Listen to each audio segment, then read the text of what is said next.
నిజ జీవితం అంటే 2:30 గంటల సినిమా అయితే కాదండి. అన్నీ మారిపోయి శుభం కార్డు పడిపోవటానికి. మరి అసలేం జరిగిందో విందామా? ఒకసారి 45 ఏళ్ల వయసున్న ఒక ఆమె కోర్టు మెట్లెక్కింది. జడ్జి గారి ముందు ఆమె ఇలా విన్నవించుకుంది. మా వారికి ఆరోగ్యం బాగోలేదు. మాకొక పాప ఉంది.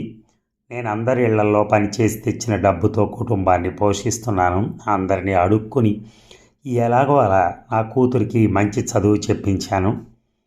మా అమ్మాయిని ఎటువంటి కష్టం తెలియకుండా పెంచాను. అమ్మాయి కూడా బాగా చదివి ఉద్యోగం సంపాదించుకుంది. ఇక మా కష్టాలు తీరాయి అనుకునేలోపు ఆ అమ్మాయి కనిపించకుండా పోయింది.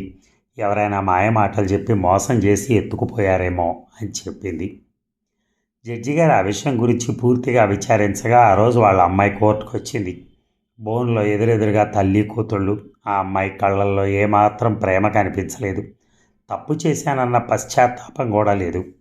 ఆ అమ్మాయి నన్నెవ్వరూ మోసం చేయలేదు, నన్ను ఎవరూ ఎత్తుకుని పోలేదు, నేను మేజర్ని, నాకు నచ్చిన వ్యక్తిని పెళ్లి చేసుకున్నాను అని చెప్పింది.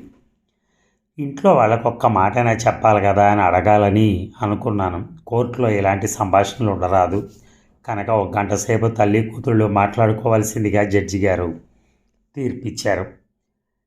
ఇక జడ్జి గారి ఆశ ఏమిటంటే ఒకవేళ ఆ తల్లి కూతుళ్ళు కలిసి మాట్లాడుకుంటే ఆ తల్లి కష్టాన్ని కూతురు అర్థం చేసుకుంటుందేమో, గతాన్ని తలిచి ఆమె మారుతుందేమో అని. ఆయనకు మనసుంది కదా, అందుకే అలా ఆలోచించి చెప్పారు. ఒక గంట తర్వాత మళ్ళీ వచ్చిన తల్లి కూతుళ్ళు ఎదురుగా నిలబడ్డారు. కానీ ఎటువంటి మ్యాజిక్ జరగలేదు. మరి ఆఖరి భాగం ఇంకొక 2 నిమిషాల్లో విందాం.